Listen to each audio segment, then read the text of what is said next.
Olá pessoal, eu sou o Cláudio Camargo, estou aqui hoje inaugurando o primeiro episódio do KVMcast. Esse é um projeto da KVM Informática, como integradora de soluções que busca criar um hub de informação sobre tecnologia, sobre grandes empresas, também com grandes profissionais, para que possa disponibilizar isso para o mercado e deixar isso disponível para que seja um grande book aí de informação para que possa ser consultado. Legal? Acho que para esse primeiro episódio a gente trouxe aqui a Logitech com o representante o Paulo Cardoso, que é um conhecido aí de longa data e um grande parceiro também da KVM. Paulo, seja bem-vindo, obrigado pela participação. Muito obrigado, Cláudio. Obrigado, time da KVM aqui. Para a gente é uma grande honra fazer parte dessa primeira edição, do primeiro podcast, né, de vocês. E para a gente, o que a gente puder contribuir para que isso aqui seja um grande sucesso, pode contar conosco e estou muito honrado pelo convite. Muito obrigado. Obrigado a você. Então, bom, vamos entrando no nosso bate-papo aqui, que a ideia é que seja um bate-papo descontraído mesmo, que a gente possa trocar uma ideia legal e falar de bastante tecnologia e bastante informação. Vamos lá. Vamos começar com a tua história? Fala um pouquinho do Paulo em tecnologia, Paulo na Logitech, qual que é a tua responsabilidade hoje, o desafio? Vamos lá. Primeiro que, assim, é uma antítese, né, eu estar aqui falando de tecnologia. Na verdade, a minha formação é uma formação militar, né? Eu sou piloto da Força Aérea Brasileira, né, da reserva, e por uma miopia eu tive que entrar na área de tecnologia da aeronáutica. E de lá para cá eu não saí mais da área de tecnologia e estou nesse segmento aí, vai fazer quase 30 anos. E completando agora 12 anos de Logitech aqui no Brasil, à frente da área de vídeo colaboração, de colaboração em geral na Logitech, mas fui fui o segundo funcionário da Logitech aqui no Brasil. Legal, muito bom. E falando da Logitech, assim, o que a Logitech é uma empresa muito conhecida, então a gente tem uma história riquíssima. Eu fiquei sabendo há pouco que ela é suíça, acho que é um negócio que você vai contar pra gente aqui. Então tem os periféricos, a gente tem bastante história aqui também para você contar pra gente. Acho que tem a própria origem do home office, tá muito ligado aí à história da Logitech. Conta pra gente um pouco da história da empresa. Vamos lá. Bom, parece uma outra antítese também, mas a Logitech, ela nasceu de um software. Na verdade, em 1976, né, o fundador da Logitech, o Daniel Borel, se juntou com outro engenheiro, Pierluigi Zappacosta, e fundaram uma empresa chamada Logiciel.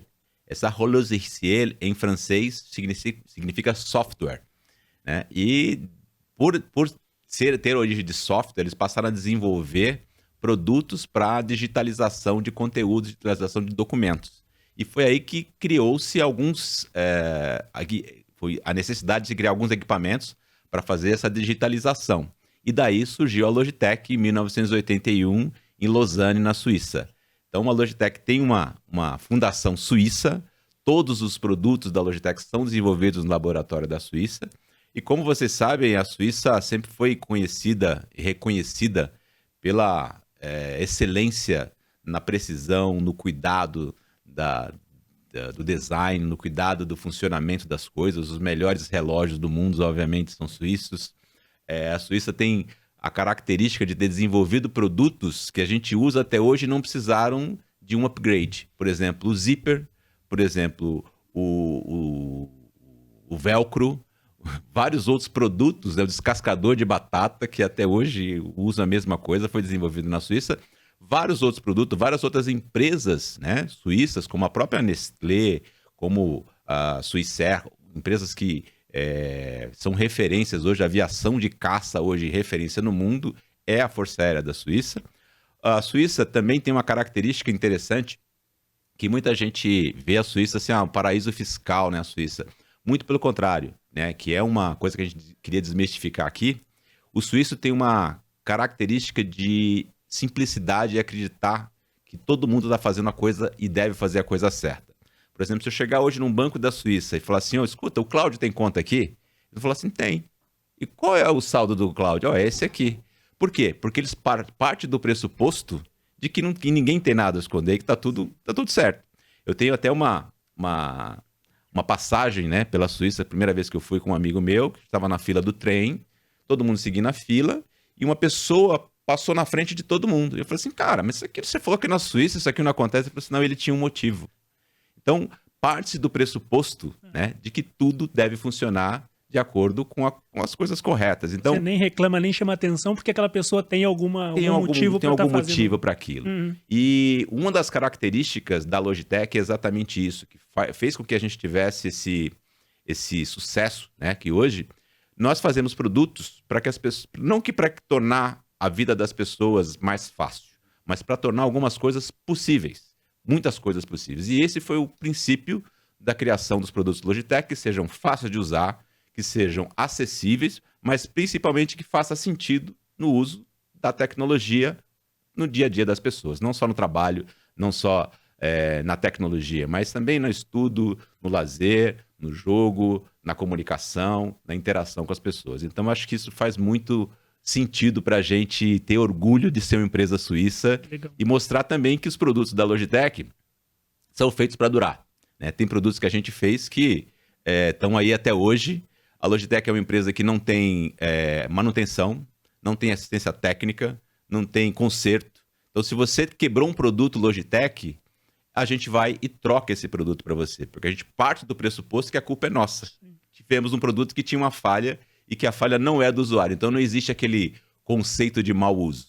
Então, eu acho que isso explica um pouquinho do conceito suíço de pensar, da cabeça suíça de pensar e do jeito que a gente faz o nosso produto. Legal, muito bom. E aí eu acho que como gancho, dá uma passada pra gente nesse portfólio aí. Eu acho que a gente tem mouse aqui de Uau! Antigo, tem a câmera que você estava comentando que tem 14 anos, está no mercado, a gente tem ali os fones na prateleira também pra mostrar, o teclado aqui que o pessoal vai trazer pra gente, conforme você for falando, vai mostrando aí. Dá uma comentada pra gente aí. Nossa, eu acho que é importante a gente desmistificar uma coisa que por muito tempo as pessoas falam assim, quem inventou o mouse? Né?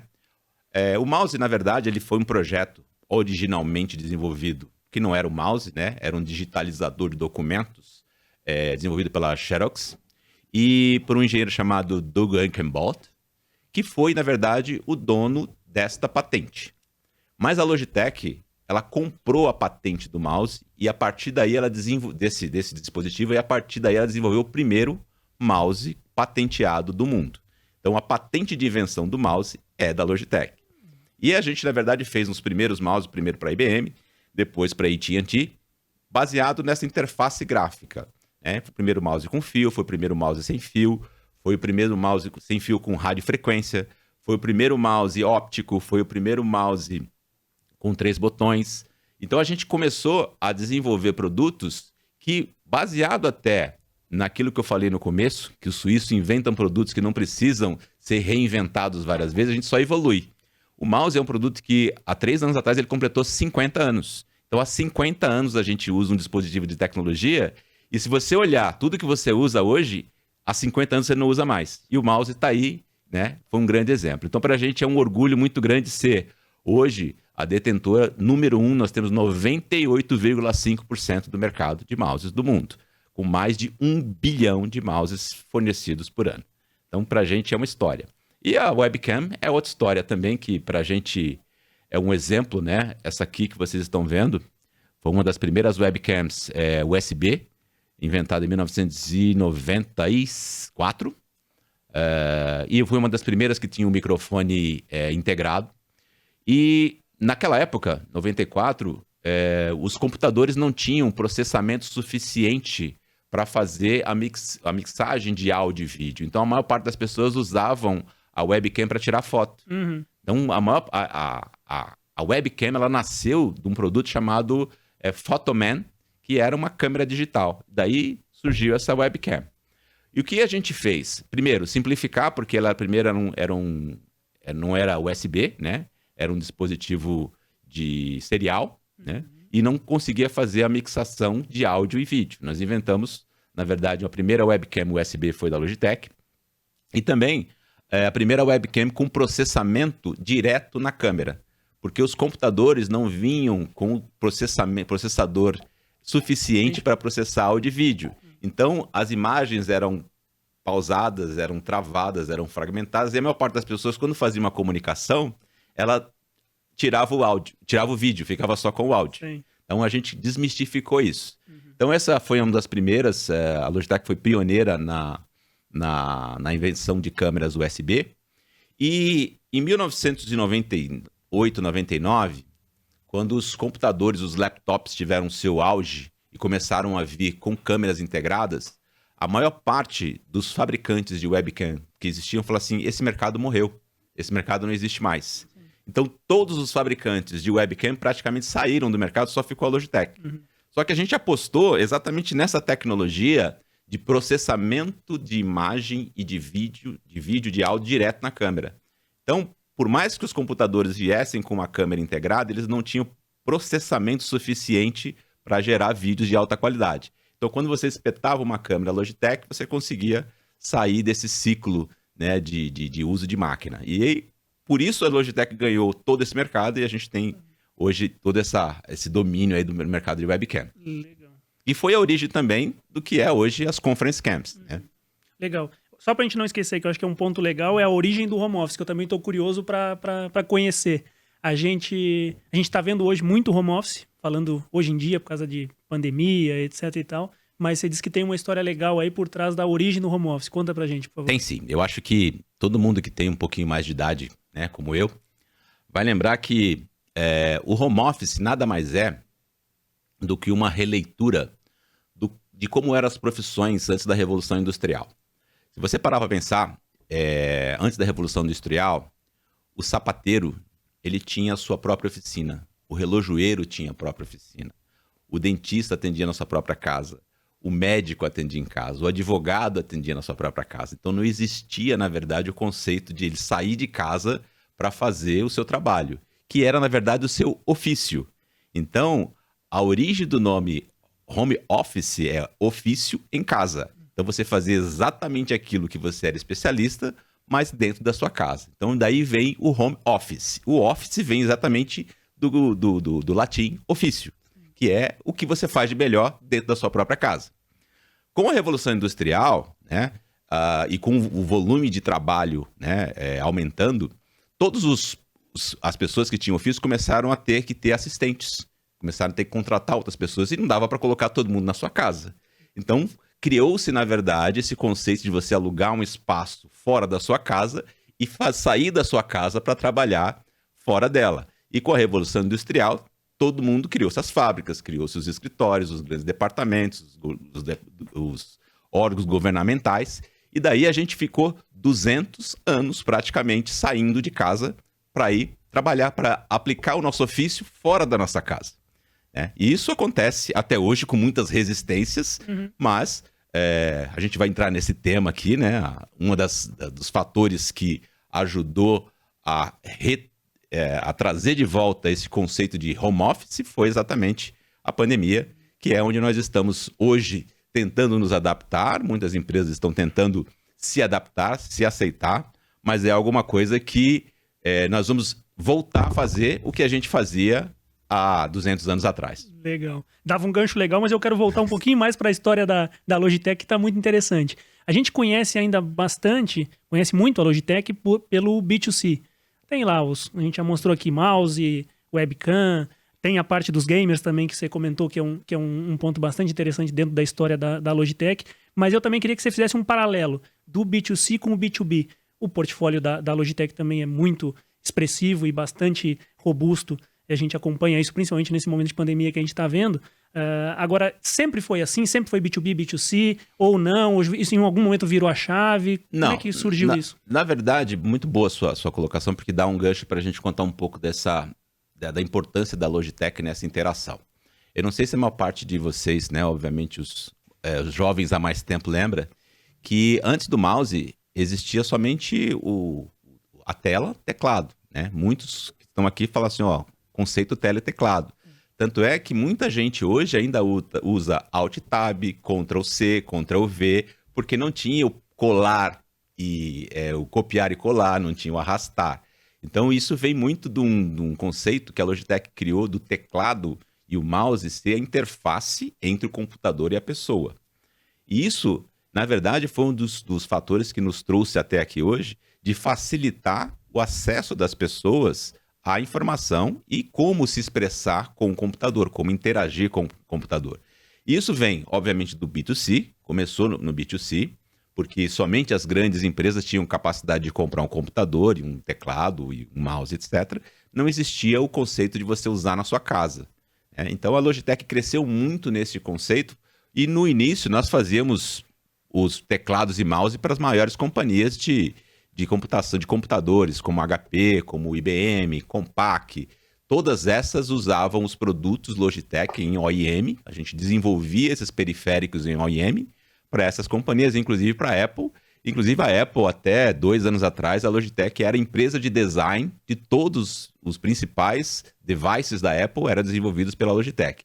E por isso a gente teve esse crescimento dentro do B2C e agora no B2B, porque obviamente as pessoas que tinham conhecimento, uma familiaridade, uma relação com a Logitech de longa data, quando eles viam um computador com um equipamento, com um design, com um device Logitech, falaram assim, isso aqui eu conheço porque eu uso em casa. Então o nosso crescimento no B2C foi fundamental porque as pessoas faziam esse paralelo. Eu uso na empresa o que eu uso em casa, eu uso em casa o que eu uso na empresa. Legal. E aí entra a história dos gamers aí. Aí entra a história do gamer. O cara jogando... Entra a história do gamer. Os mais antigos já jogando, depois o filho começa a jogar, o cara quando chega na empresa vê, ele se familiariza com aquele device, com aquele dispositivo que ele já usava desde a adolescência, talvez. Exatamente. Mas até algum tempo atrás, você sabe também, né, Cláudio, que o gamer era algo de preço proibitivo, era algo das elites, né? Os produtos de games ainda são muito caros, ainda são destinados a um público seleto, né? Mas o que aconteceu é que com o advento, principalmente da adoção de tecnologia pelas pessoas mais jovens, né, as crianças usavam produtos para game. Só que eles se tornaram adolescentes. E em se tornar adolescentes, eles não se contentavam mais em jogar sozinhos, eles queriam jogar em grupos. Ao jogar em grupos, eles não queriam mais jogar grupos sozinhos, eles queriam jogar grupo contra grupos. E aí criou-se o mercado de game. O mercado de game hoje é maior que o mercado de entertainment, maior que o mercado de cinema. E a Logitech foi fundamental nesse processo. Por quê? Porque ela fazia um produto, na verdade, que aumentava a produtividade do gamer, a confiabilidade no equipamento. Você apertou uma tecla Enter, uma tecla ESC, uma tecla vai, uma tecla volta, você não perdia tempo. E isso no game é fundamental para você morrer ou viver dentro de vários games. Então isso criou uma afinidade dos gamers com o produto Logitech pela confiabilidade do equipamento, em você poder teclar, a tecla não voar, não quebrar e você ficar perdido no meio do game.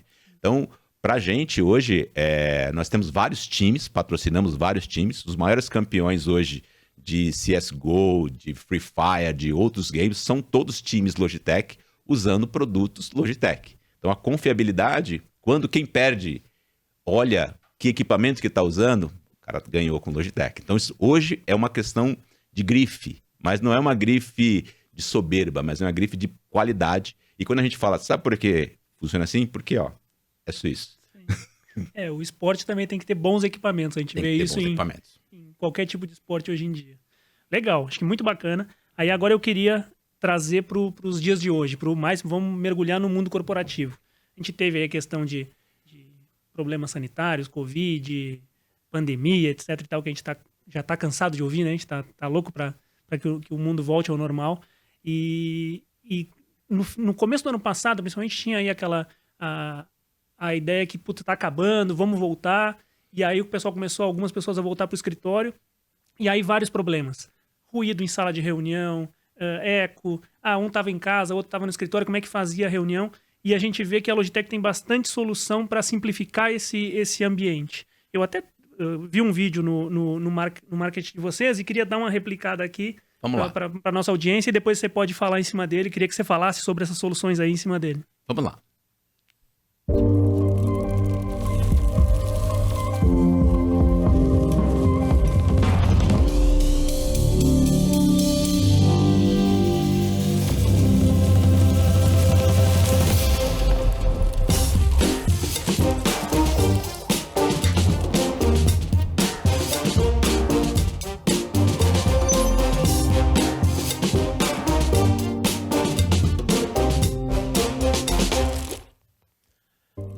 Eu acho que o Logidock, ele é um um resumo de tudo que a gente sofreu para chegar neste momento aqui. Eu queria voltar um pouquinho na história da videoconferência, né, para mostrar o quanto era complexo você lidar com tecnologia. Todo mundo chegava na empresa, quando você era contratado numa empresa, você era contratado numa companhia, você recebia o seu computador, você recebia o seu kit, né, de boas-vindas. Aí vinha um técnico para configurar o seu e-mail, vinha um técnico para configurar a sua conta, o seu acesso à intranet. Então, todo mundo era muito dependente da área de TI. Todos. Como a gente não tinha o hábito de ter essa tecnologia em casa, né, você saía de casa para usar a tecnologia dentro da empresa. E os fios, os cabos, toda aquela complexidade, né, sempre fez parte da história, né, até a história recente de muitas empresas. O que a gente fez, na verdade, foi simplificar um pouco do que é a videocolaboração, a colaboração remota. Porque, por muito tempo, a colaboração era feita só por áudio. Vocês vão lembrar que na maior parte das empresas, você chegava numa empresa, tinha lá... A famosa estrela. A famosa estrela. Uhum. Que era, na verdade, um terror de muita gente. Sim. Por quê? Porque você não sabe, você estava do outro lado, você não sabia quem estava falando, você não sabia quem estava respondendo. Você tinha 5, 6 pessoas na mesa, só 2 falavam, todas se debruçavam em cima da estrela porque eles tinham a psicose de que não estava sendo ouvido. Sim. Né? E por muito tempo a gente foi isso, a colaboração foi só áudio. E eu acho que isso traz um pouco da simplificação do que é o áudio, o que é o vídeo, do que é você eliminar o cabo de rede, o cabo de câmera, o cabo do speaker, o cabo que vai para o monitor. A gente conseguiu simplificar isso tudo num equipamento só. Mas esse é só um dos devices que a gente criou, porque isso hoje é, na verdade, destinado ao conceito de no Modern Workplace, que é a sua casa. A sua casa hoje é o seu trabalho, é a sua empresa. Mas dentro das empresas, se você parar para pensar, a videoconferência, eu falo que até 5, 6 anos atrás, ela era baseada num conceito de codec, num conceito de MCU, que eram equipamentos gigantescos, equipamentos caros, e que nenhum funcionário operava sozinho. Você precisava chamar um técnico para falar assim, vai começar a videoconferência. Aí você tinha que chamar o técnico para ele conectar o ponto A com o ponto B, e aí conectar, fazer todo mundo se falar, tá aparecendo, tá me ouvindo, tá vendo meu conteúdo, tô vendo. Sempre foi isso foi por muito tempo. E a gente viu que, na verdade, isso era destinado simplesmente a um topo da pirâmide das empresas. Não eram todos os funcionários que podiam ter acesso à sala de videoconferência. Tinha uma ou duas. Na maior parte das empresas era onde? Destinado aos diretores, aos presidentes, à alta gestão da empresa. Então isso, na verdade, isso ajudou a criar uma barreira da personalização, da popularização do uso da videoconferência. Que veio, na verdade, principalmente com a Logitech também, que comprou uma empresa chamada Lifesize, né, que tinha um software chamado Lifesize Cloud, mas o Skype foi um dos grandes matizadores de divulgação e de disseminação de você poder falar com as pessoas, né, por áudio e vídeo. Mas o que aconteceu com o Skype? Ele era pessoal. Então você ia para a empresa, trabalhava na empresa usando o seu conta de Skype pessoal e falava com todo mundo. Até que a Microsoft percebeu e falou assim, escuta, nós não temos domínio, né, do que está sendo tratado dentro da empresa, porque é o Cláudio que está usando a conta dele para falar com o Paulo, que está usando a conta dele, e a empresa, dentro da empresa, usando a infraestrutura da empresa. Lançou o Skype for Business. Uhum. Daí, essa foi a popularização da videoconferência, né, porque as pessoas simplesmente faziam chat, faziam comunicação por áudio, envio de mensagens, mas não usavam a câmera. Por quê? Por conta do processamento. Quando eles passaram a plugar uma câmera USB e o Skype for Business usar a câmera para fazer a divulgação do vídeo, né? A pessoa poder aparecer com vídeo, aí popularizou, na verdade, a videoconferência, e daí vieram todos os outros softwares que estão aí hoje, né? A Zoom ajudou muito, com certeza, mas a Logitech, desde o princípio, sempre foi uma parceira estratégica, tanto da Microsoft, quanto da Zoom, tanto do Google, PackZip, RingCentral, todos os outros fabricantes de software na nuvem.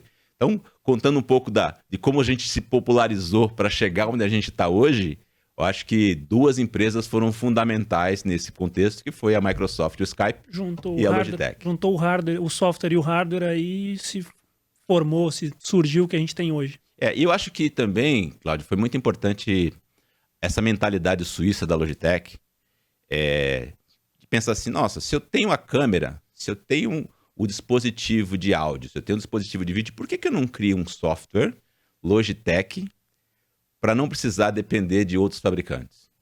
Então, a cabeça suíça pensa exatamente assim. Por quê? Porque eu vou criar um concorrente. Eu vou concorrer com a Microsoft, eu vou concorrer com o Zoom, eu vou concorrer com o Google. É muito mais fácil eu continuar fazendo o que eu sei fazer, que é os dispositivos USB, e ser parceiro estratégico de todas as outras empresas. E foi isso também que nos ajudou a ganhar a concorrência, porque todos os outros concorrentes tinham seus próprios softwares, seus próprios devices, seus próprios sistemas legados, e a Logitech podia conversar com qualquer um. Então, para a gente, isso foi um acerto fundamental para a gente chegar onde a gente está hoje. Legal, muito bem. Bom, e acho que além do dock, eu separei alguns outros vídeos aqui que o pessoal vai mostrar para a gente também. Tem outras soluções aí da família Logitech, pensando nessa simplificação do ambiente, pensando em sala de reunião. Tem a questão da família Rally, tem o TAP. Eu vou passar aqui, deixar passando, e se você quiser comentar alguma coisa específica sobre eles enquanto está passando os vídeos. Eu vou comentar. Eu acho que a Rally, na verdade, é uma evolução de uma câmera que a gente fez, que é a Meetup. Foi a primeira câmera all-in-one que unia o áudio e o vídeo numa bar. Então, a primeira invenção de um videoconferência em bar foi da Logitech com a Meetup. E a Rally é a evolução desta câmera. O que a gente teve de evolução na Rally, ela começou também a fazer o embedded como appliance dos principais softwares de videoconferência. Então, hoje a gente já tem, dentro da própria Rally, o software de Zoom, o software de Microsoft, o software de PackZip, o software de RingCentral, vários softwares que você não precisa mais usar o computador. Porque antes você chegava, precisava plugar o seu computador para acessar a sua conta desse software cloud, né, para usar. Hoje, com o Tap, que é o dispositivo touch de acesso às videoconferências, você não precisa mais do computador. Você chega na sala, clica, coloca o seu usuário. Hoje, até mesmo com QR Code, você pode se logar. Nós estamos avançando já com alguns dispositivos de reconhecimento facial com a Microsoft, né, com o Microsoft Hello, com algumas webcams, que é a webcam... Não colocamos tá, aqui. Não, está ali. Uhum. Que é a nossa webcam 4K, que abriu. Ela já vem com o Windows Hello, onde você já faz a sua autenticação pelo reconhecimento facial, você não precisa digitar nada, não precisa configurar nada. Então isso já está sendo um grande avanço. Com essa linha Rally, a gente também criou desmistificou algumas barreiras da videoconferência, como a sonorização. Então, antes você precisava ter um microfone na mesa, porque as pessoas tinham a sensação de que não estavam sendo ouvidas. Uhum. Então, hoje, com inteligência artificial, essa linha Rally ela já consegue fazer um mapeamento físico da sala. Então, ela já vê quanto tempo tem qual a distância entre as pessoas e o microfone, ela faz o ganho automático. Ela faz, na verdade, a compensação de luz. Então, se a luz está baixa para mim, mas não está para você, ela faz a compensação para que todos apareçam na videoconferência. E também desmistificou, que é uma coisa que a gente ouvia muito, que é aquilo assim, a câmera me segue quando eu falo. Né? Isso acontecia muito. Na câmera, a pessoa fala e a câmera vai lá e segue a pessoa e fecha na pessoa. Sim. Mas o que acontece? Para quem está na sala, ótimo, nossa, eu estou em destaque aqui. Uhum. Mas para quem está fora, né, isso cria aquela sensação de labirintite. Sim. Porque se você falou, o outro falou, a câmera foca em você, depois a câmera foca no outro, a câmera foca no outro e a câmera não para. Sim. Então, 90% das vezes, as pessoas pediam para desabilitar esse recurso de voice tracking, que era o voice tracking. Sim. O que a gente fez? A gente fez, na verdade, um dispositivo que faz o enquadramento das pessoas que estão na reunião. Então, se eu estou com você aqui, somos só nós dois, ela vai enquadrar em nós dois. Se entrar mais uma pessoa, ela vai abrir e enquadrar essa outra pessoa. Se entrar mais uma, ela vai abrir e enquadrar essa outra pessoa. Ela não vai fazer, na verdade, o foco somente em quem fala, porque ela quer trazer a sensação mais real possível de você estar numa reunião. Por exemplo, se eu estou aqui com você, eu não estou vendo só você, eu estou vendo todo mundo que está na reunião e a expressão de todo mundo que está na reunião. Você falou alguma coisa que eu não gostei, eu vou balançar a cabeça aqui, o cara lá não está vendo. O cara não está vendo. Então a gente pensou exatamente nisso, que é, na verdade, o não verbal às vezes fala muito mais que o verbal, é o gestual. Então a gente trouxe isso para a tecnologia da linha Rally, além, né, também de uma coisa que parece um detalhe pequeno, mas nas videoconferências tradicionais, se a compensação de luz não tá bom, as pessoas que tinham pele mais escura não apareciam na vídeo. Então a gente faz essa compensação pela câmera. Não que a gente torna a pessoa mais clara, mas você melhora a luminosidade da recepção, a luminosidade da transmissão, para que a pessoa possa aparecer com a mesma nitidez que outra pessoa com uma pele mais clara. Então isso são pequenos detalhes, mas é coisa que um suíço tem tempo de parar para pensar e fazer alguma coisa que resolva esse problema. Então acho que isso resume um pouco da linha Rally. Além de ser uma tecnologia super fácil, plug and play, você não tem mais aquela necessidade de chamar o técnico de TI para começar a sua reunião.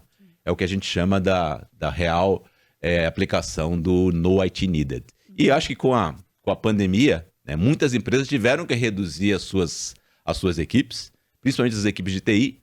Por quê? Porque não tinha muito mais o que fazer das equipes de TI. Então, todo mundo se tornou um self-learned. Todo mundo teve que se virar em casa, configurar a rede de casa, resolver o problema de firewall de casa. E isso antes era uma barreira muito grande, porque o meu computador não está funcionando. Aí levanta a mão, chama o TI, vou tomar um café, vou almoçar. Com a pandemia, as pessoas que estiveram em casa tiveram que se virar. A gente até brinca, às vezes, aqui na KVM, a questão de reclamação de tá com ruído, chama técnico, para a videoconferência, não sei o quê. Os requisitos também diminuíram um pouco. A gente viu que o mundo não precisava de tanta coisa assim, né? De tanto requisito, enfim. Requisito. E eu também chamo que é o efeito, o nerd de casa. Por quê? Porque muitas pessoas foram trabalhar em casa sem nenhuma habilidade, às vezes, com tecnologia, mas ele tinha um filho, tinha um sobrinho, tinha um neto, tinha alguém que falou assim, pai, aperta aqui. Pai, é isso aqui. Então, ele falou assim, nossa, como eu não sei nada de tecnologia. E isso começou a criar um self-learned de que na próxima ele não precisa mais chamar o filho. Mas aí vai entrar no outro capítulo que a gente vai falar agora, que é a volta para o escritório. Como que esse cara, como que essa pessoa, essa mulher, esse jovem, esse executivo que teve que fazer tudo sozinho, vai voltar para o escritório agora, dependente da tecnologia, dependente da área de TI. Então isso realmente vai ser um choque gigantesco. E a Logitech, na verdade, sempre foi protagonista neste conceito e a gente ajudou muito as pessoas a não precisarem ler o manual para entender de tecnologia. Legal. Até antes desse tema, ainda na parte de videoconferência e de usabilidade e tal, tem coisa nova para surgir ainda nesse mundo. A gente sabe que muita coisa vem de fora, vem dos Estados Unidos, vem da Europa. Tem alguma coisa que tem lá que não chegou aqui ainda e vai chegar? Ou você acha que já está muito globalizado, que a gente já está com tudo aqui que a gente vai... Do ponto de vista da Logitech, a gente sempre procura fazer um lançamento global de todos os produtos no mesmo momento para que tudo esteja disponível. Óbvio que no Brasil a gente tem algumas entraves ainda de regulamentação, de Anatel, de homologação, que às vezes demora 1 ou 2, 3 meses para a gente lançar um produto mundialmente e está disponível no Brasil. Mas hoje essa latência é muito pequena. Praticamente todos os produtos que a gente lança no mundo estão disponíveis no Brasil 2, 3, 4, 5 meses depois, mas sem nenhum gap de tecnologia. Mas tem muita coisa vindo aí. Eu acho que a gente tem... a tecnologia evoluiu muito, principalmente com as necessidades que foram surgindo pelo uso da tecnologia de videoconferência. E eu acho que a gente sempre foi beneficiado. Por quê? Porque a Logitech sempre teve uma comunicação direta com o usuário. Os nossos fóruns, quem nos ajuda a criar os nossos produtos são os próprios usuários. Porque eles falam, isso aqui não está funcionando desse jeito. E os mais expressivos, os mais diretos, os mais sinceros, vamos dizer assim, são os gamers. Porque, cara, isso aqui eu perdi porque esse negócio aqui tá com 3 milissegundos de atraso quando eu arrasto o mouse. Né? O teclado eu teclei e demorou 2 milissegundos para o cara mover, para dar um comando A, B ou C. Um trader, né? Um trader. gamer, um trader que tem essa... E aí eles começaram a ser, na verdade, os nossos influencers. Né? Então a Logitech não tem, eu falo que a gente não tem cliente, a gente tem influencer. Quem usa, defende. E quem defende, propaga. E quem propaga, publica nas suas redes, né? A gente faz parte do pódio desses caras. E esses caras é que ajudam essas caras, eu falo caras em modo genérico, mas hoje nós temos vários times campeões, nossos campeões de meninas são muito grandes também, né? Que é um público que antes era tecnologicamente esquecido. Você falava nerd, você pensava no menino, né, de óculos fundo de garrafa. Hoje não. Cheio de espinha, cabeludo. Cheio de espinha, não. Hoje as meninas são um público bastante expressivo pra gente. E a gente também, por ter 40 anos de fundação, 41 anos de fundação, hoje a gente já tem um público over 50, over 40 e over 60, que eram usuários Logitech há 30, 40 anos atrás, há 20 anos atrás, que hoje continua usando. E, na verdade, a gente está trazendo esse público também para o mercado do gamer. Porque o game, na verdade, deixou de ser um entretenimento e passou a ser uma profissão. Então, hoje, muita gente vive de game. E vive de outras profissões que foram criadas a partir das tecnologias Logitech, né? Com o uso da câmera, com o uso dos microfones, né? A gente tem ali um exemplo do Blue, que é um microfone para streamers, que era uma das empresas que a Logitech comprou. E essa era uma característica da Logitech, Cláudio, que poucas pessoas sabem. Mas a Logitech comprou muitas empresas durante esses 41 anos. E por uma cabeça suíça, né, se você parar para pensar que outras empresas americanas compram uma empresa, absorvem essa empresa e o nome da empresa desaparece. Né? A Logitech, por muito tempo, ela comprava as empresas, mantinha o nome da empresa e pegava, na verdade, o goodwill dessas empresas, que era o coração, que era o fundador, o time de desenvolvimento, os engenheiros, e trazia para dentro do laboratório Logitech para trabalhar com todos os outros engenheiros para desenvolver produtos novos. Eu acho um grande exemplo esta câmera, a Connect, né, que você está vendo ali. Você pode tirar o controle dela ali.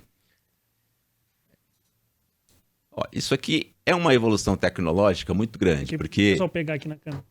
Na verdade, o que a gente fez? A gente uniu o melhor da câmera, o melhor de webcam, com o melhor de áudio, que é o Ultimate Ears. Então, se você pegar aqui, a base do Ultimate Ears é a base da Connect.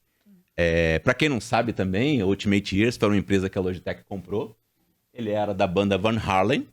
A Van Halen, os músicos eram engenheiros de som e eram aficionados pela perfeição do som. Então eles desenvolveram os próprios equipamentos de som, que foi a Ultimate Ears que a Logitech comprou. E comprou essa empresa e colocou todo mundo junto para desenvolver outros produtos. E daí nasceram os produtos também como o Jaybird, né? Que são esses fones que eram fones para corrida, né? Para pessoas que praticavam esportes. Mas a gente também começou a ver que, como ele tinha o fone e tinha o microfone integrado, ele fazia sentido também para usar no escritório. Então a gente desenvolveu essa tecnologia da Jaybird para criar o Zone Wireless True Wireless, que é, na verdade, a versão corporativa de um fone para corrida para dentro do mercado corporativo. Então, eu acho que essa visão de comprar as empresas e usar a inteligência, usar a criatividade como benefício, foi o que trouxe a Logitech tão longe até hoje. Muito legal. Deixa eu trazer de volta aqui para o corporativo, que eu ainda quero saber a tua visão, a visão do Cardoso e a visão da Logitech sobre o Back to Office. Aí. O que vocês veem? A gente já, novamente, eu vou repetir até a pergunta, a gente já tem tudo, tem coisa ainda tem dificuldade para enfrentar, tem obstáculo para transpor? Hoje é uma polêmica, né? É uma polêmica, porque eu chamo isso do efeito do êxodo reverso. O êxodo reverso é assim, todo mundo foi para casa, né? Todo mundo teve que obrigatoriamente ir para casa por conta da pandemia. Todo mundo se virou, todo mundo teve que fazer tudo que tinha que fazer de casa, estudar de casa, trabalhar de casa. Nós corrompemos muitas barreiras. Nós, particularmente, também atendemos o mercado governamental, que era um dos mais resistentes a este conceito de trabalhar em casa. Você imagina um funcionário público trabalhando em casa. Você imagina todos os funcionários públicos trabalhando de casa, né? Então, isso foi realmente um desafio muito grande, não só para as empresas, mas também para os órgãos governamentais, criarem políticas de home office. E hoje ninguém tem. Hoje tem adaptações, né, que as empresas tiveram que fazer para criar políticas. E hoje estão assim, a nossa política de trabalho híbrido. Você vai 2 vezes na empresa e 3 vezes você fica em casa. Você fica 2 vezes em casa e 3 vezes... Na verdade, para a gente isso ainda está em desenvolvimento, né?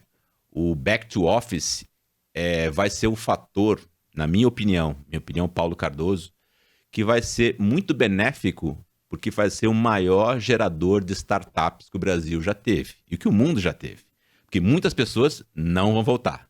Muitas pessoas não vão se adaptar de novo ao modelo tradicional das 8 às 6, de pegar o carro, né? Eu tenho um exemplo muito claro, né? Eu sempre trabalhei de casa durante a minha vida toda, 12 anos de Logitech, 12 anos de home office, apesar da gente ter um escritório. As pessoas me viam lá raramente. Eu só ia lá em casos muito específicos. Mas eu fiz um cálculo, e isso hoje as pessoas estão fazendo, do quanto você ganha de qualidade de vida, né? Você imagina você trabalhar, eu trabalho, na verdade, 8 quilômetros da minha casa, né? Entre o escritório da minha casa, 8 quilômetros. Dependendo do horário, dependendo do dia, eu levo entre 1h30 e 2 horas.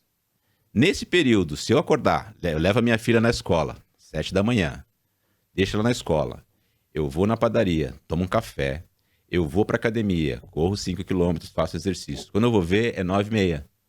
Eu tô no escritório, dentro de casa. Se eu tivesse ido esse deslocamento, além do tempo inútil que você gasta, né? Essa é uma defesa minha, claro, tá? Claro. Mas muitas pessoas estão pensando isso. Sim, você perde um tempo da tua vida. Você tem um tempo da sua vida, mas é só o tempo. Sim. Você tem vários outros fatores que são os fatores que você não controla, que é o risco, né? Que é a segurança, que é a exposição, que é a emissão de CO2 na atmosfera, que é o gasto que você tem com o automóvel, que é o estacionamento, que é o risco de assalto, que é o risco de acidente. Você para pensar o quanto eu escapei disso durante 2 anos e meio. Então isso vai fazer com que muitas pessoas repensem. Todo mundo de volta para o escritório. Ele fala assim, ops, acho que não. Se a minha empresa não tiver pensado nisso, não tiver criado um mecanismo para que eu não tenha que voltar compulsoriamente, como eu tive que ir compulsoriamente para casa, certamente eu vou ter um plano B. E eu acho que nesse tempo que muitas pessoas ficaram em casa, muitas pessoas pensaram no plano B, porque começaram a pensar como a minha vida era há muitos anos, né? Eu tenho um exemplo na minha casa, né? Minha esposa, por exemplo, trabalhou muitos anos, né, na mesma companhia, e quando começou a trabalhar em casa, ela falou assim, para mim não dá, não volto. Não volta. Não volta. Sim. Não volta. E muitas pessoas que voltam, mas já voltam assim, com aquele gosto de como era, de como é comer, almoçar em casa, de como almoçar em família, de como você poder ter um tempo mais para você. E a gente criou um outro mecanismo, não, mais uma outra necessidade, que eu acho que a gente não vai falar aqui. Isso aqui, na verdade, que vocês estão vendo, é uma realidade que as pessoas estão indo para a empresa para fazer o que elas podem fazer em casa. Óbvio, a interação pessoal, óbvio que o relacionamento pessoal é importante, é fundamental, porque senão você enlouquece, né? Mas durante a pandemia também se criou uma espécie de outro coworking que ninguém está levando em consideração. O seu coworker, que são os pets. Muitas pessoas tiveram pets, compraram cachorro, gato, papagaio. E agora, se você parar para pensar como é que eu vou voltar e deixar esse pet sozinho o dia inteiro, quem vai cuidar do meu pet? Então, isso parece uma coisa banal, mas muitas pessoas vão parar para pensar nisso.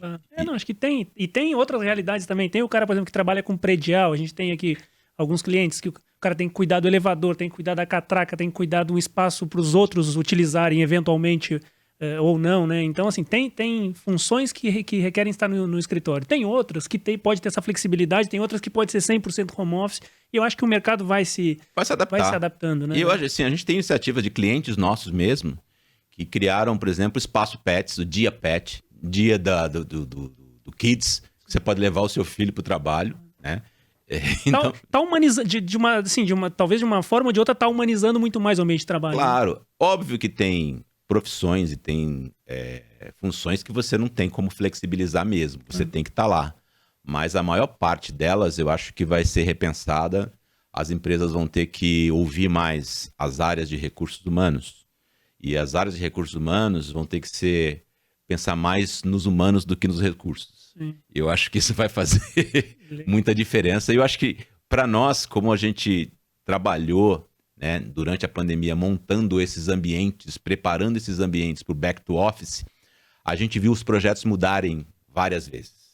Olha, vamos criar agora salas de videoconferência, porque todo mundo voltar vai fazer sala de videoconferência. Só que as pessoas assim, por que eu vou sair da minha casa para ir para uma sala de videoconferência, sendo que eu posso fazer a videoconferência daqui? Sim. Ou de qualquer coworking. Tecnologia se ou tem. De qualquer lugar. Por que eu vou ter que pegar um avião hoje e ir para o Rio de Janeiro? Né? Que isso foi uns cálculos também que foram feitos, Rio de Janeiro para Brasília, sendo que é muito mais fácil, né? A gente fazia isso. Tem uma reunião no Rio. Você pegava um avião de manhã, ia para o Congonhas, pegava um táxi, pegava um avião, chegava no Rio de Janeiro, pegava outro táxi, ia até o seu hotel, fazia o check-in, deixava as coisas lá, pegava o táxi para ir para a reunião, ia para a reunião, voltava para o hotel, dormia. E é o seguinte, o custo envolvido nesse processo, né? Hoje as áreas de finanças, as áreas de recursos humanos estão avaliando isso. Quanto foi que a gente economizou na pandemia? Quanto foi que a gente economizou? E quanto foi que os negócios não pararam? Porque muitos negócios não pararam. Aliás, muitos negócios tiveram uma produtividade maior ainda. Isso foi desmistificado, né? Desmistificado. Né? Óbvio que todas as indústrias sofreram de alguma forma, mas muitas indústrias realmente tiveram um ganho de produtividade, e os colaboradores um ganho de qualidade de vida muito maior. Legal. Bom, acho que tentando fechar aqui, falamos do Cardoso, do Paulo Cardoso, falamos da Logitech, falamos do mercado, enfim, falamos desse problema de pandemia que a gente ainda está vivendo, né, infelizmente, mas está para acabar. Novas tecnologias. Agora eu queria trazer um pouco aqui para o cliente do integrador. Vou puxar a sardinha aqui para a KVM. O cara tem que comprar uma solução, gostei da Logitech, gostei da história, e agora só que eu não consigo comprar da Logitech. A Logitech trabalha com distribuidores, com integradores. Como que a Logitech apoia? Como que ela nos apoia? Eu conheço, mas eu queria que você falasse a Logitech falando para o cliente final, como é que as empresas trabalham juntos, o distribuidor, na verdade, o fabricante e o integrador lá para entregar a melhor experiência para o cliente final. Muito, muito boa a sua pergunta, porque mostra também um desapego da Logitech, o que muitas companhias têm. Tipo assim, eu vou criar um marketplace, eu vou criar um site onde o usuário compra tudo lá e não precisa de ninguém para intermediar o processo. Só que nós não somos uma empresa de logística, nós não somos uma empresa financeira, nós não somos uma empresa de serviços, não somos uma empresa que faz o atendimento, que cria a experiência do usuário. Então, por isso, a gente voltou muito para essa questão de ter canais especializados nos nossos produtos.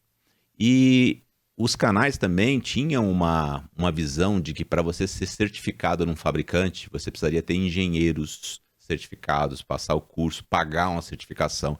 Sempre foi uma tradição, principalmente nesse mundo de vídeo colaboração, né, os principais players de vídeo colaboração, eu sei disso porque fui certificado em alguns, né, um curso para você ter um engenheiro certificado em AVI, em áudio e vídeo, custava 5 mil, 10 mil reais para você certificar um profissional, né, para que você pudesse prestar um serviço de instalação e configuração de uma videoconferência. O que a gente fez, na verdade, foi simplificar isso, dando acesso não só aos engenheiros, mas a qualquer pessoa que quisesse se especializar nos produtos do Logitech. E a gente criou, na verdade, um Logitech University, um curso, na verdade, que a gente faz também esporadicamente por vídeo. Esperamos fazer presencial híbrido, na verdade, em algum tempo, mas por vídeo a gente fez bastante isso. onde a gente capacita todos os nossos parceiros para serem não só representantes da Logitech, mas serem a Logitech. Porque para o cliente final, ele precisa de alguém ainda que tenha confiabilidade. Por mais que seja um produto plug and play, não é também a especialidade do gerente de TI, do CIO, instalar um Microsoft Teams, um Zoom, um Google Meet que tem uma configuração. Ainda precisa realmente de um profissional que entenda de áudio e vídeo, que entenda da configuração, de firewall, etc. Que não é a nossa especialidade. Nossa especialidade é prover o equipamento da ponta que vai fazer com que a mágica aconteça. Porque você pode ter o melhor software do mundo, você pode ter a rede mais protegida do mundo, mas se você não tiver uma câmera de alta qualidade, um áudio de alta qualidade, tudo que você instalou não vai aparecer. Exatamente é o touchable da coisa. Então, acho que o nosso papel é capacitar, maximizar o conhecimento dos nossos parceiros nas nossas tecnologias para que ele seja o braço, que seja as pernas, que seja os olhos, que seja a boca da Logitech na frente do cliente.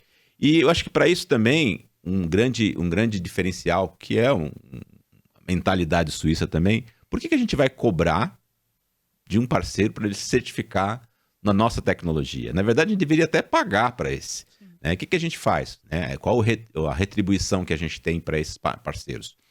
Muitos dos clientes preferem falar direto com a Logitech, o cliente final. Eles ligam para o nosso 0800, entram no nosso site, olha, eu quero comprar uma solução assim, assim, assim, queria a Logitech. O que a gente faz? A gente vê a lista desses parceiros que foram certificados, que foram treinados e fala assim, olha, eu tenho um parceiro na sua região que vai lhe atender. Ah, eu não posso comprar direto da Logitech? Não, mas esse parceiro foi certificado pela Logitech, vai te atender e vai te entregar o produto Logitech. E até mesmo voltando para aquela questão do equipamento feito na Suíça com qualidade, com essa preocupação, né, com o cliente final, mesmo que aconteça algum problema com o produto Logitech no cliente, quebrou um cabo, quebrou o USB, quebrou alguma coisa, a Logitech, eu falei, não é uma empresa que tem manutenção, não tem assistência técnica, não tem balcão, não tem nada. O cliente entra em contato direto com a Logitech e a gente faz a substituição daquele equipamento direto para o cliente, não passa pelo parceiro.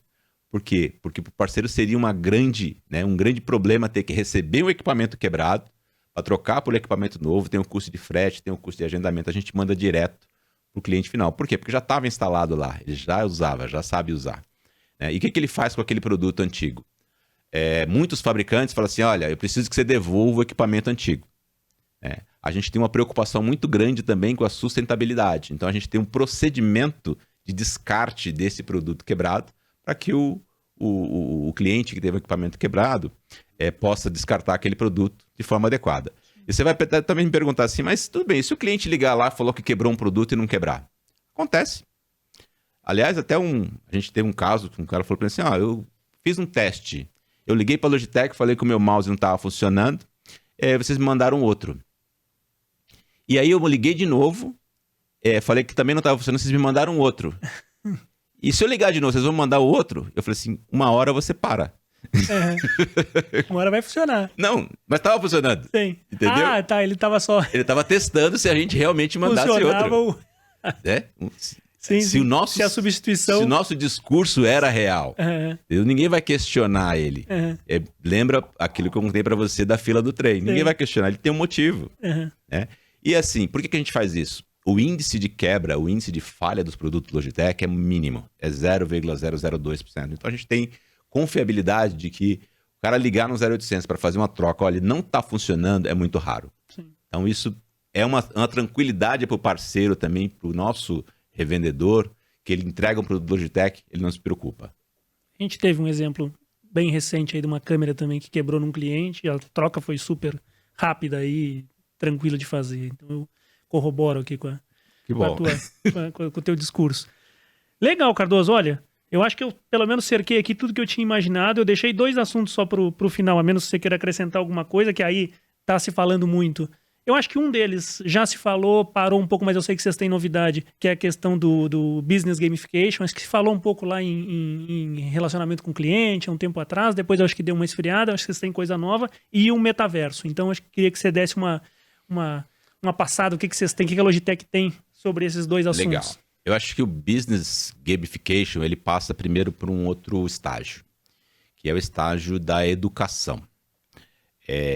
A capacitação das pessoas no modelo como a gente aprendeu, né, de treinamento, de escola, de prova, ela realmente ficou em questão, ficou em xeque, principalmente durante a pandemia. Porque como é que você vai fazer uma prova com o aluno se ele está em casa, ele pode consultar tudo, ele pode ter acesso a tudo, você não tem que mais estudar. Então isso criou um grande bloqueio na cabeça dos educadores, né? Dos educandos e dos educandos também, das faculdades, das universidades. Pô, eu vou fazer a prova, mas ele pode entrar na internet e consultar tudo, né? Então eu acho que a gamificação do aprendizado, ela começou aí, porque agora você começa a não fazer provas, você criar desafios.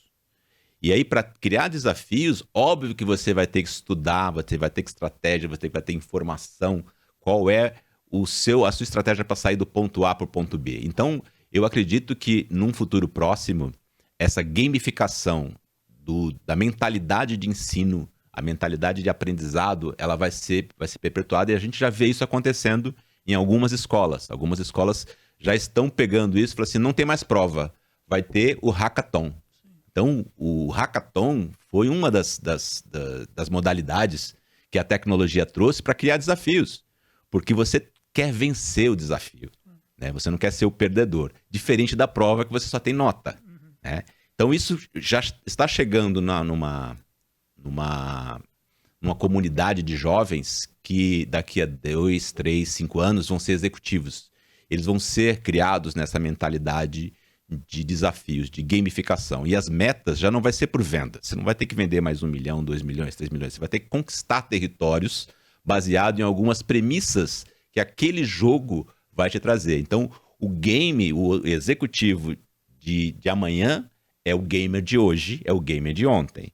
Então, acho que a Logitech, por fazer parte desse mundo, ela está entendendo que a gente vai ter que criar também produtos, tecnologias, mecanismos, sistemas que permitam fazer essas avaliações, não só do ponto de vista educacional, mas também do ponto de vista profissional. Então, a gamificação é, para nós, um fator inevitável que vai acontecer, e eu acho que vai ser muito produtivo, porque vai fazer com que as crianças tenham interesse mais em aprender, porque eles têm que conhecer, né? Eu vejo vários jovens, times que a gente tem, estudando história de Roma antiga para ter que jogar um CSGO. Ele vai ter que estudar como que eram os gladiadores, o que eles faziam, por que eles faziam, quem eram os heróis. Isso remete à história. Então, cada game, cada desafio vai dar um gap, vai dar, na verdade, um gancho para que quem deve aprender busque aquela informação que você quer que ele aprenda.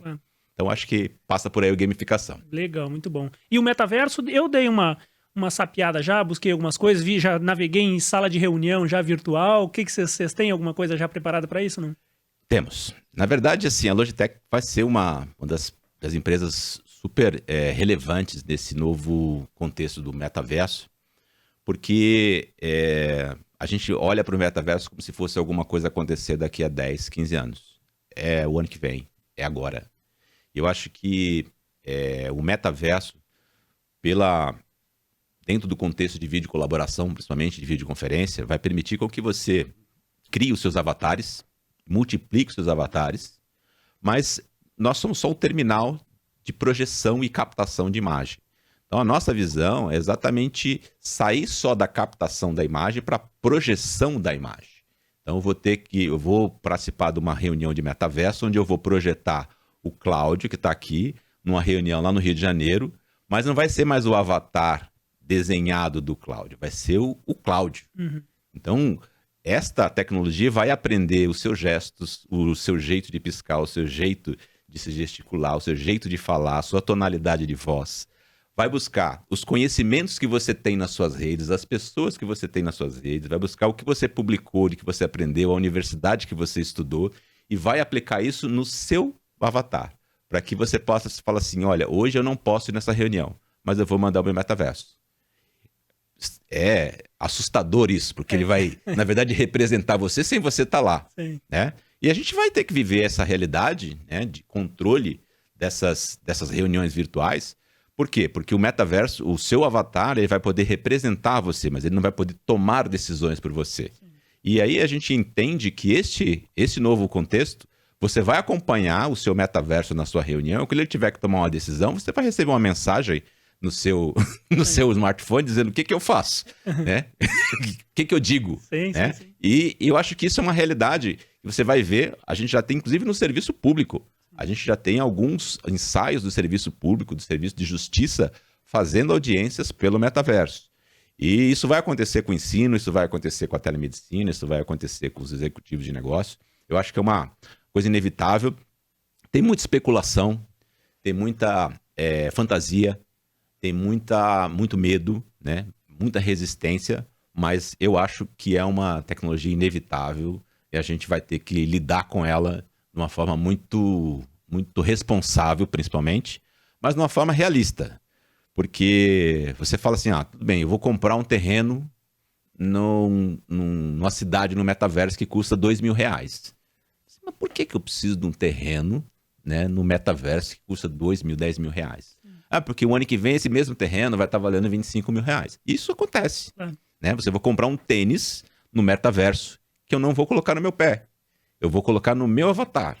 Né? Então, é uma mudança de comportamento, né, que nós vamos ter que se adaptar, mas que a tecnologia vai fazer parte fundamental disso e a Logitech está muito atenta a fazer parte desse momento. Legal. Muito bom.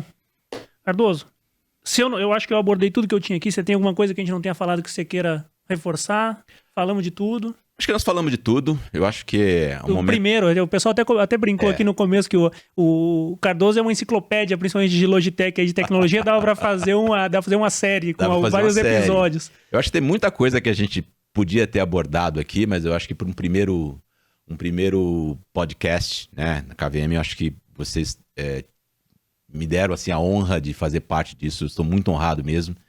E eu acho que se tem uma empresa que... né, eu tenho orgulho de ter trabalhado a minha vida toda, trabalhei em várias empresas, a Logitech aqui dá espaço para a gente ser o que é, aprender o que a gente quiser, não temos uma hierarquia piramidal, é uma empresa que tem uma hierarquia circular, ou seja, se eu precisar falar com o CEO da empresa, eu pego o telefone e ligo para ele, assim como qualquer pessoa que precisar falar comigo, seja um cliente, seja um canal, ele não precisa passar por uma secretária, por um gerente, por um supervisor, por um diretor. Nós não temos esses cargos intermediários. Isso faz com que eu esteja aqui hoje, né? Eu sou, na verdade, o representante da Logitech aqui no Brasil, eu, Jairo Rosenblit, que é o presidente, e qualquer pessoa tem acesso hoje a falar comigo se tiver qualquer problema dentro da empresa. Eu acho que esse espaço que vocês deram para a gente aqui é maravilhoso, só tenho a agradecer e mostrar um pouquinho também de que a Logitech ainda tem muito trabalho a desmistificar, né? Vocês estão vendo uma linha de produtos aqui que muita gente não fazia ideia que a gente tinha, da onde a gente veio, e a mensagem que a gente quer deixar aqui é exatamente essa, de uma empresa completamente inovadora, apesar de ter 41 anos. Eu acho que pouquíssimas empresas de tecnologia sobreviveriam a 41 anos se não fosse pela inovação, né? A gente viu no meio do caminho muitas surgirem, serem compradas, serem vendidas, né? Não foram, na verdade, bem-sucedidas porque pecaram pela inovação. E a Logitech tem isso.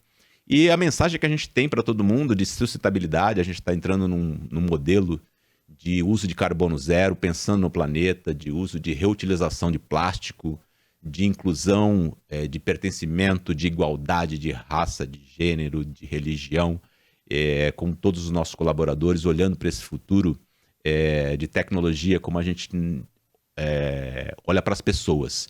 E por pensar em pessoas e por ser, na verdade, por muitos anos, a interface entre a tecnologia e o ser humano, a gente acredita que a Logitech não quer tornar a vida das pessoas mais fácil, mas quer tornar muitas coisas possíveis através da tecnologia. Então, mais uma vez, sou meu agradecimento a todos vocês, ao público aí que vai poder dar a sua opinião sobre esse primeiro podcast. Responsabilidade grande para mim aqui, de puxar essa fila, mas eu fico muito feliz pelo convite, fico muito honrado E fico muito feliz também pela iniciativa de vocês de engajarem neste modelo de criação de conteúdo, de compartilhamento de conteúdo e de disseminar esse conhecimento aí por todo o público da internet e o público de vocês. Mais uma vez, muito obrigado. Imagina, acho que muito legal. Bom, acho que pra gente, bom pro cliente também, nosso cliente aqui, o cliente da Logitech, cliente da KVM, saber de todas essas informações, conhecer a história, saber dessa filosofia de vocês lá de portas abertas. Acho que é sempre bom a gente andar abraçado para atender bem o nosso cliente. E eu acho que bater um papo contigo aqui, a honra é nossa, o prazer é nosso. E ainda mais abrindo aí esse primeiro episódio. Então, valeu. Muito obrigado mesmo. Muito obrigado. E, bom, pessoal, acho que a gente vai encerrando aqui esse primeiro episódio do KVMcast. Muito honrado com a participação do Paulo Cardoso, com as histórias todas da Logitech, que a gente passa a conhecer agora muito mais. E aguardamos aí os próximos que a gente vai anunciando em breve. Valeu, obrigado.